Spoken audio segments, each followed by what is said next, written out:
네, 이어서 3교시 수업 진행하도록 하겠습니다. 예, 이제 저희가 자원봉사자의 역할, 기능, 뭐 이렇게 공부를 해봤고요. 이거를 이제 이어서 한번 그림으로 좀 표현을 해보면 이렇게 표현을 할 수 있을 것 같아요. 네, 예, 즉, 자원봉사 관리자는, 자원봉사자들을 받아들이고, 처음에 이제 자원봉사에 참여하고자 하는 분들을, 욕구를 가지신 분들을, 그 다음에 활동 희망자들을 동기부여를 통해서 모집해낼 수 있게 되는 거죠. 또 받아들이게 되다 보니까 자원봉사자에 대한 교육들을 하시는 일도 하게 되는 거죠. 근데 자원봉사자 모집하거나 클라이언트도 모집을 해야 되는 거죠. 자원봉사자분만 계신 게 아니라 그 서비스를 자원봉사자분들이 활동하고자 하는 활동 영역에 맞춰서 그에 적정한 클라이언트를 좀 모집도 해야 되는 거죠.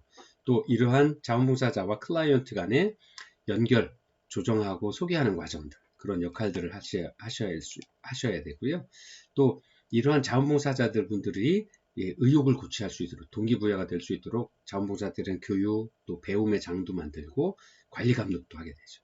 또 창작의 과정, 기관과 자원봉사자의 관계망을 형성한다거나 어떤 이런 사회 활동들을 하기 위한 과정들, 또 정보를 모으기 위한 과정들, 또 기관의 목적들이나 자원봉사자들을 알리는 과정, 홍보의 과정, 또 기록, 통계, 즉 관리 평가를 통해서 관리자로서 그런 어떤 활동들의 내용들을 기록하고 통계내고 하는 이런 여러 가지 일들을 다양한 일, 즉 다양한 상황에서 다양한 인원들과 많은 일들을 하게 되는 거죠. 그래서 자원봉사 관리자가 굉장히 이제 전문적이고 그 과학적인 일들을 해야 된다. 즉 전문가로서의 역할들을 해야 된다. 그런 부분들이 많이 이제 표현들이 되고 있습니다. 자, 그러면 자원봉사 관리자로서의 자세와 역량이 궁금해질 수 있는데요. 여러분들 교재 184페이지부터 잘 설명이 되어 있습니다. 그래서 한번 같이 볼 건데요. 첫 번째, 자원봉사 전문가로서 자원봉사 관리자는 첫째, 인간에 대한 이해와 지식이 있어야 된다라고 합니다. 그래서 즉 인간을 탐구하는 기회를 많이 가지고 편견과 차별 없이 대상자나 자원봉사자와 동등한 위치에서 인간관계를 유지해 나갈 수 있어야 합니다. 즉 인간 행동의 유형을 이해하고 특히 조직 속에서 인간 행위에 대한 지식과 조정 능력이 좀 있어야 된다라는 거고요. 두 번째가 커미트먼트, 사명감입니다. 우리가 하는 일에 대해서 어떠한 확신을 가지는 것은 물론 새로운 차원의 수준으로 발전시키기 위해서 자신이 먼저 헌신적으로 노력하고 그러한 역량들을 보여줄 수 있어야 된다라는 거죠. 그래서 자원봉사 관리자의 사명감은 조직 속에 속한 조직원으로서의 사명감, 또 그러한 사명감을 통해서 조직의 목표와 미션들을 제시할 수 있을 때 이루어질 수 있을 거다라고 이렇게 알 수 있을 겁니다. 그래서 이런 사명감들을 갖기 위해서는 지속적으로 참여하도록 격려와 공유 가치를 진작한다거나 모든 사람들에게 열린 마음에 진솔한 신뢰를 획득하는 어떤 여러 가지들, 그다음에 타인에 대한 존중과 배려가 필요할 것입니다. 또 세 번째는 지도자로서의 지도력입니다. 우리가 리더십이라고 하는데요. 조직의 활동과 프로그램의 방향을 올바르게 제시하고 이를 위해서 참여하신 많은 그 자원봉사자들 교육하고 또 관리하는 어떤 이런 능력들이 많이 필요할 겁니다. 그래서 이러한 리더십을 갖기 위해서 뭐 인내력이라든가 뭐 여러 가지 전문 언어 구사력이라든가 뭐 문장력 또 이끌어가는 의지와 능력들 이런 것들 그 다음에 재반 문제를 구별할 수 있는 판단력과 또 용기 기존 정책들을 이용하고 활용하고 또 새 정책을 만들어내기 위한 어떤 능력들 다양한 방면에서의 어떤 리더십을 좀 가지고 있어야 자원봉사 관리자로서의 자세의 역량이 좀 필요하다라고 하고요. 네 번째가 관리 능력입니다. 즉 자원봉사 관리자가 복잡하고 다양한 관리 능력이 필요한데요. 왜 그러냐? 계획을 추진하고 집행을 하기 위한 어떤 융통성도 가지고 있어야 되고요. 또 조직원과 자원봉사자 사이에서 좋은 관계로 협조하도록 직무 환경들을 좀 만들어주는 과정, 그런 능력도 필요하고 또 자원봉사자를 적절한 프로그램에 배치하고 전체 조직화를 만들어가는 전체 조직에서의 어떤 부분들을 차지할 수 있도록 이런 것들을 관리하는 어떤 기능들도 필요하죠. 또 정보 및 의사소통을 하고 그걸 관리 감독하는 어떤 능력들, 또 프로그램의 집행 및 조직의 평가하는 과정들, 바로 이러한 그 여러 가지 관리 능력들이 필요하게 되는 거예요. 특히나 이제 또 나중에 이제 회계에 관한 부분, 자금 조정이나 자금 관리에 대한 부분들까지도 실제로는 자원봉사에 관련된 어떤 자금에 관한 부분들에 대한 관리 능력까지도 필요한 어떤 기술들로 요구되고 있습니다. 그래서 이렇게 자원봉사 관리자분들께서는 인간에 대한 이해와 지식, 또 사명감, 또 지도력, 또 넷째 이러한 업무를 관리할 수 있는 어떤 관리 스킬들이나 능력들도 필요하다라고 보여지고 있고요. 또 여러분들 그 교재 186페이지 보시면 서울시 자원봉사센터에 또 그 이재은이라는 연구자가 제안을 한 게 있습니다. 즉 서울시 자원봉사센터에서 서울 그 자원봉사 관리자와 또 역량 모델을 연구한 결과로 이러한 어떤 그 역량들을 소개를 한 게 있는데요. 여러분들 교재 보시면 좋겠습니다. 함께 보시죠. 186페이지 중간에 있는데요. 역량 1, 공통 역량. 직급 및 직무에 상관없이 자원봉사 관리자로서 모든 직무를 수행하는데 공통적으로 필요한 5가지 역량으로 첫 번째 신뢰 형성, 책임감, 주도성, 고객 지향, 윤리의식을 갖추어야 된다라고 이야기를 하고 있습니다. 두 번째 역량 2, 리더십 역량으로 하고 있는데요. 직급에 따라 6가지 관리자 리더십 역량, 갈등 관리, 동기부여, 전략적 사고, 비전 제시, 조직 관리, 네트워킹과 6가지 실무자 리더십 역량, 자기 관리, 전문성 추구, 문제 해결, 대인 관계, 의사소통, 팀워크 이렇게 리더십 역량을 갖춰야 된다라고 설명을 하고 있고요. 세 번째 역량 3은 직무 역량입니다.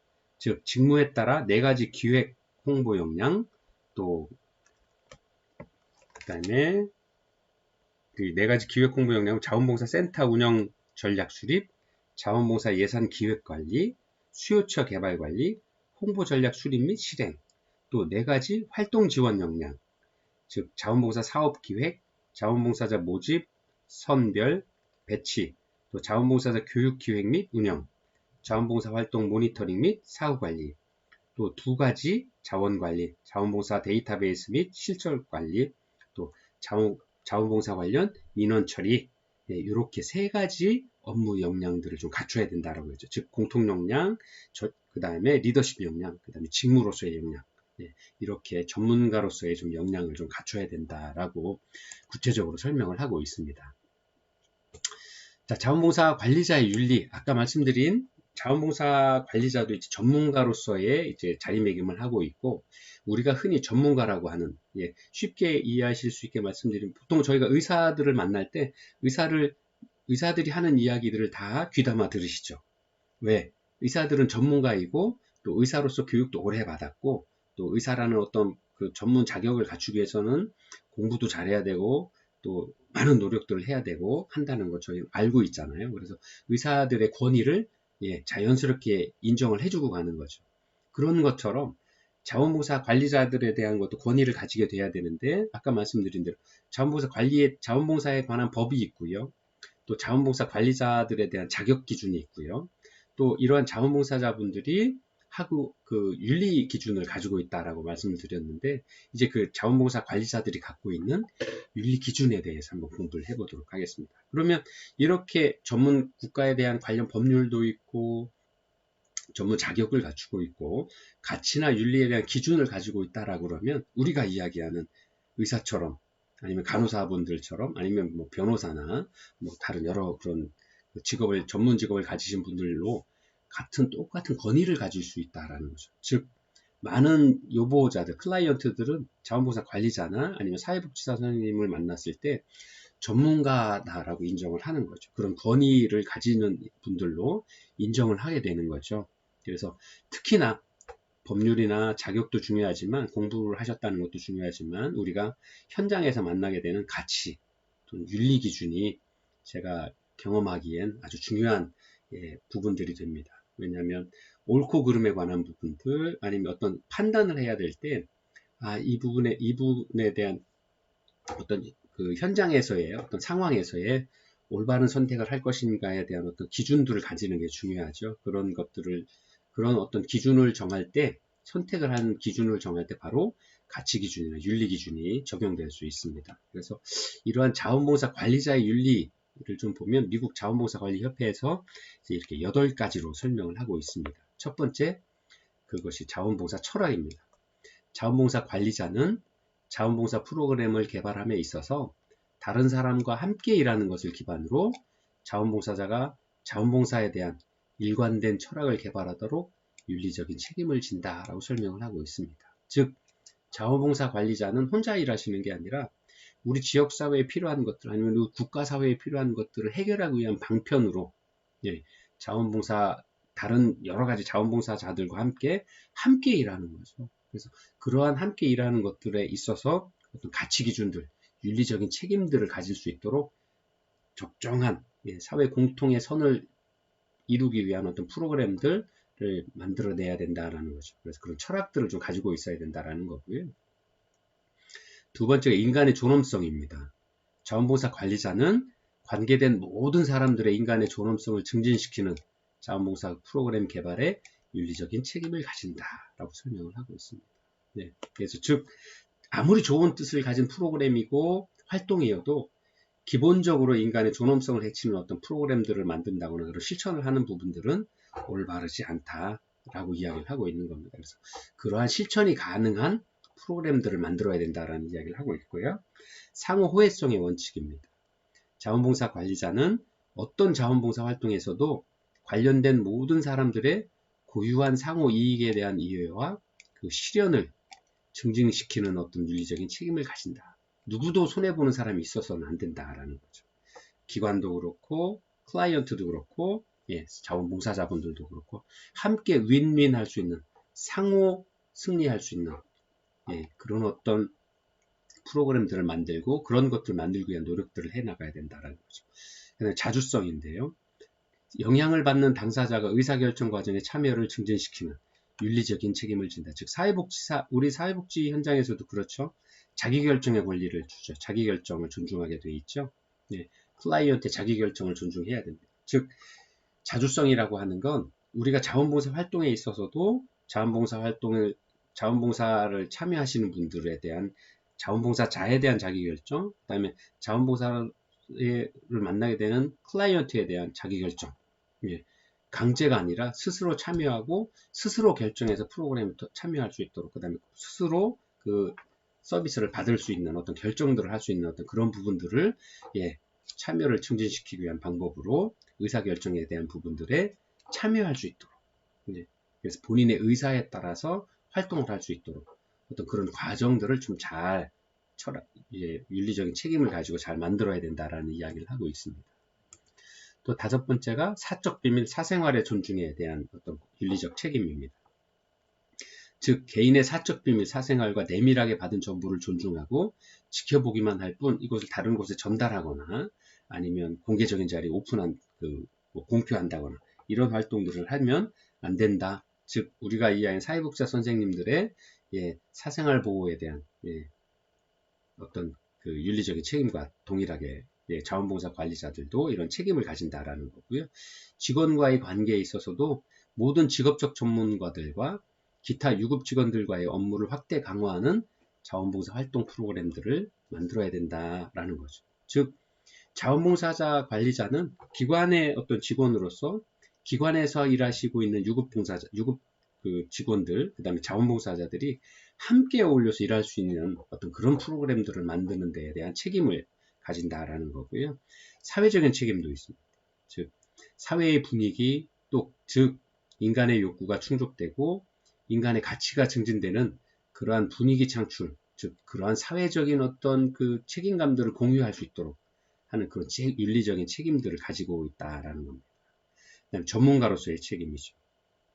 자원봉사 관리자는 자원봉사자들에게 직업 전문가로서의 신용을 얻는데 윤리적인 책임을 가진다라는 겁니다. 내가 자원봉사 관리자라 그래서 자원봉사에 참여하신 분들을 소홀히 대한다거나 아니면 그렇게 미리 고민하지 않고 아무데나 연계해 준다거나 조사되지 않은 어떤 자료들을 가지고 자원봉사자들을 연계한다거나 또 그 자원봉사 교육에 있어서도 꼭 필요한 부분들을 잘 해야 되는데 그래서 전문가로서의 자원봉사자와 또는 클라이언트와 신뢰관계를 형성을 해야 되는데, 그렇지 못하게 되면, 신뢰가 얻지 못하게 되면 그러한 부분들은 자원봉사 관리자로서, 전문가로서의 어떤 책임을 소홀히 한 거다. 즉 윤리적인 책임, 그 다음에 클라이언트와 자원봉사자와 기관의 신용관계를, 신뢰관계를 형성할 수 있도록 최선의 노력을 다해야 된다라는 그런 어떤 책임을 가지고 있다라고 설명을 하고 있습니다. 즉 일견 우리 사회복지사 선생님들이 가져야 되는 관계에 있어서의 원칙 아니면 윤리 기준과도 일맥상통하는 부분들이 있습니다. 왜냐하면 이러한 그 자원봉사 관리자들도 서비스의 대상이 사람이고, 서비스의 과정도 사람을 위해서 하는 거기 때문에 어떤 이런 부분들에서 이런 어떤 공통적인 부분에 있어서의 윤리 기준이나 가치 기준들은 비슷한 공통적인 부분들을 많이 보이고 있습니다. 그래서 여러분들이 좀 이해하시기도 훨씬 더 편리하지 않으실까 생각을 합니다. 자, 그 다음에 이제 자원봉사 관리자의 윤리강령 기본 원칙입니다. 우리나라에서는 한국자원봉사관리협회, 현재는 이제 자원봉사 이음인데요. 2015년 11월 5일 자원봉사 관리자 활동과 윤리강령을 선포하였습니다.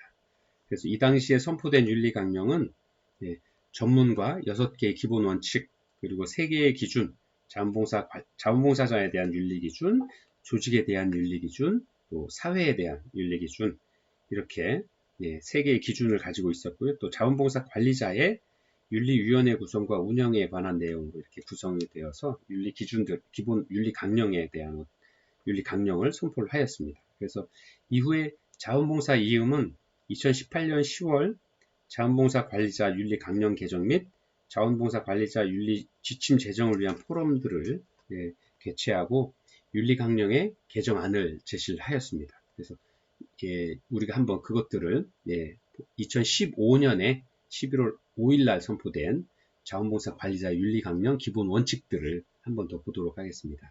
여러분들이 제가 이제 지난 시간에 자원봉사자 윤리강령들 교재에서 있는 윤리강령들을 한번 같이 공부를 했었는데, 그때 했던 내용들하고도 겹치니까 한번 잘 생각해 보시면서 한번 다시 공부해 보는 계기로 삼으시면 좋을 것 같습니다. 자원봉사 관리자의 윤리강령 첫 번째, 기본 원칙 첫 번째, 인간의 존엄성을 존중하고 향상하기 위해서 최선을 다한다.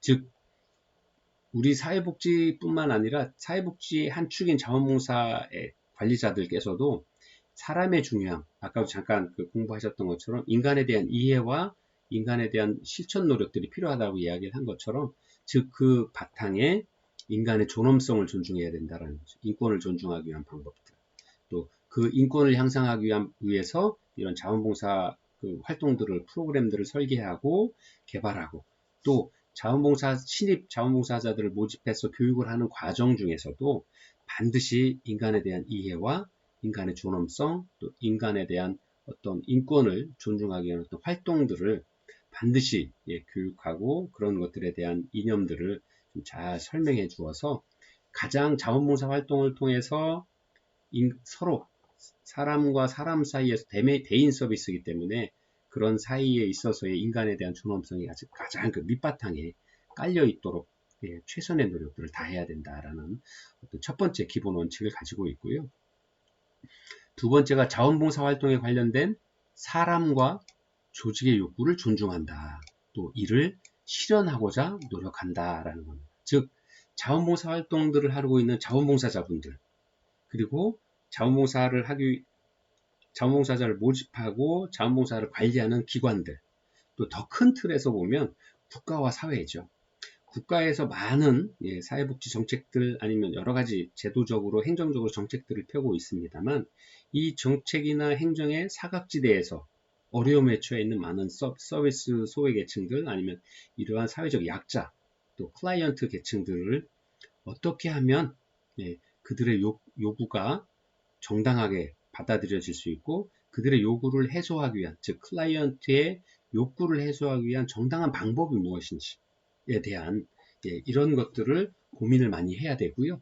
또 자원봉사 활동을 참여하기 위해서 찾아오신 자원봉사자분들을 위한 자원봉사자들의 욕구들, 또 자원봉사자들이 가지고 있는 어떤 그러한 그 활동 실천 영역에 있어서의 욕구들을 존중해줘야 된다라는 거죠. 자원봉사자에 대한 욕구도 존중해야 되고요. 또 기관이 가지고 있는 욕구들, 또 국가와 사회에서 가지고 있는 사회 문제 해결을 위한 어떤 방법들이나 욕구들에 대해서도 잘 파악하고 존중하고 또 이런 것들을 현장에서 실천으로 이어지기 위한 노력들을 열심히 해줘야 된다라는 거죠.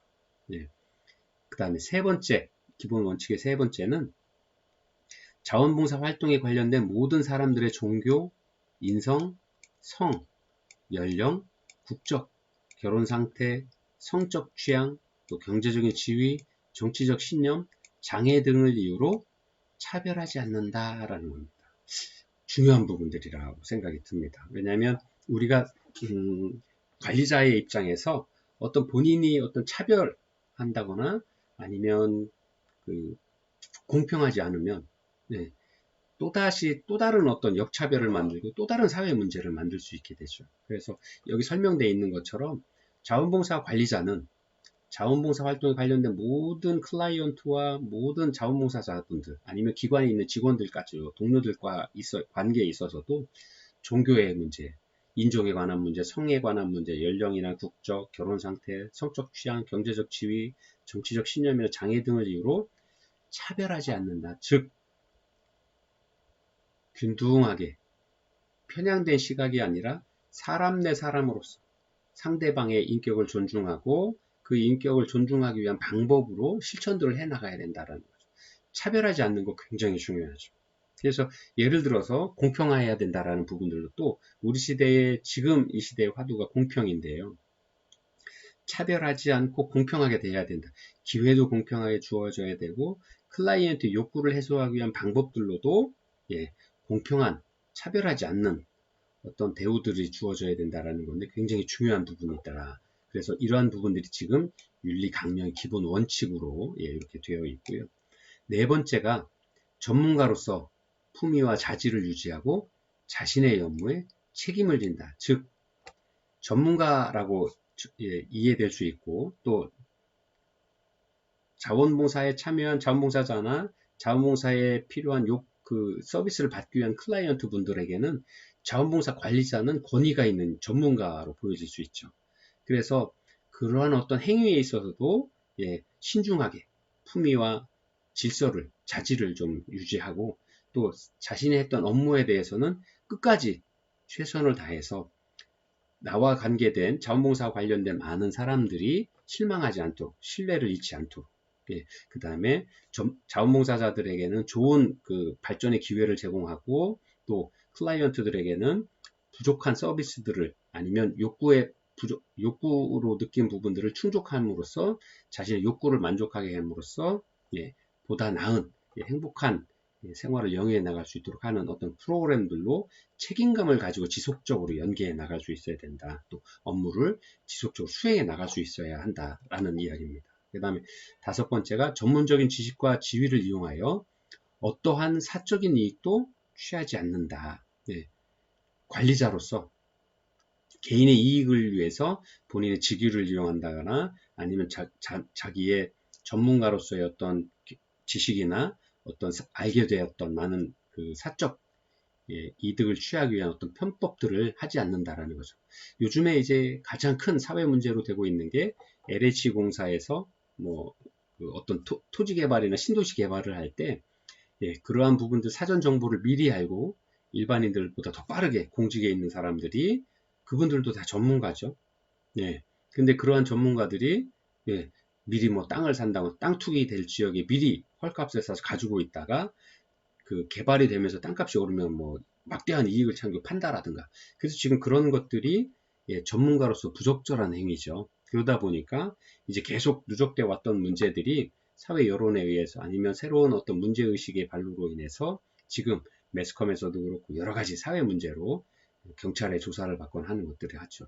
물론 그게 단순하게 비교할 수는 없습니다만 우리 사회복지에 계시는 분들 또 아니면 자원봉사 현장에서 일하고 계신 자원봉사 관리자분들에게 있어서 바로 이런 부분이죠.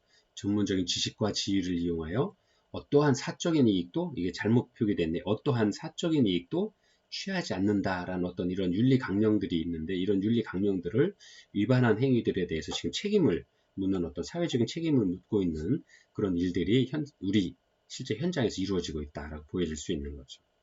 그리고 마지막으로 개인의 사생활을 존중하고 모든 형태의 사적인 정보들을 보호한다라고 하죠. 즉, 지금은 이러한 그 개인 사적인 정보 보호에 관한 문제들이 모든 분들이 너무나 잘 알고 계시죠. 왜냐하면 이제 개인정보보호법에 의한 법률에 의해서 그런 일을 할 수밖에 없고요. 또 실천 현장에서도 저희가 그 시설 이용자나 아니면 클라이언트에 대한 정보들을 업무 담당자로서 업무를 위해서만 열람을 하거나 알지, 이 알게 된 것도 본인이 뭐 잘 외우려고도 노력도 하지 않고요. 또 타인에게 아무런 이유 없이 전달하거나 하지 않죠. 만약에 그 그 개인의 사적인 정보를 열람을 하려고 그러면 업무와 관련된 부분에서 정식적으로, 공식적으로 처리를 한다라거나, 아니면 하더라도 개인정보보호법에 의거해서 기본적인 어떤 개인적인 어떤 사항들을, 사적인 정보들을 지워서 알려주거나 하는 것들이 실제 현장에서 많이 이루어지고 있죠. 그래서 이러한 부분들이 바로 이러한 윤리 강령에도 기본 원칙으로 아주 상세하게 설명이 되어 있습니다. 그래서 이러한 어떤 자원봉사 관리자들이 자질과 역량도 갖춰야 되고, 또 하나 전문가로서 이러한 윤리 강령들에 대한 기본 원칙도 충실히 지켜나갈 때 자원봉사 현장에서 자원봉사자들에 대한 어떤 신뢰도 얻을 수 있고요. 또 기관도 신뢰를 얻을 수 있고, 또 그런 것들을 통해서 자원봉사 관리자가 전문가로서 고유 영역으로 자리매김할 수 있지 않을까 생각을 합니다. 그래서 오늘은 이제 지금까지 자원봉사 관리란 게 무엇인지, 또 관리자들은 어떤 역량을 갖춰야 되고 어떠한 윤리 강령들을 지켜나가야 되는지에 대해서 함께 공부해 보았습니다. 이렇게 해서 그 자원봉사 관리에 대한 수업을 모두 마치고요. 다음 시간에는 자원봉사 활동의 관리 체계에 대해서 같이 공부하는 시간들을 가져보도록 하겠습니다. 긴 시간 수고 많으셨습니다. 다음 주에 여러분들 다시 또 찾아뵙겠습니다. 감사합니다.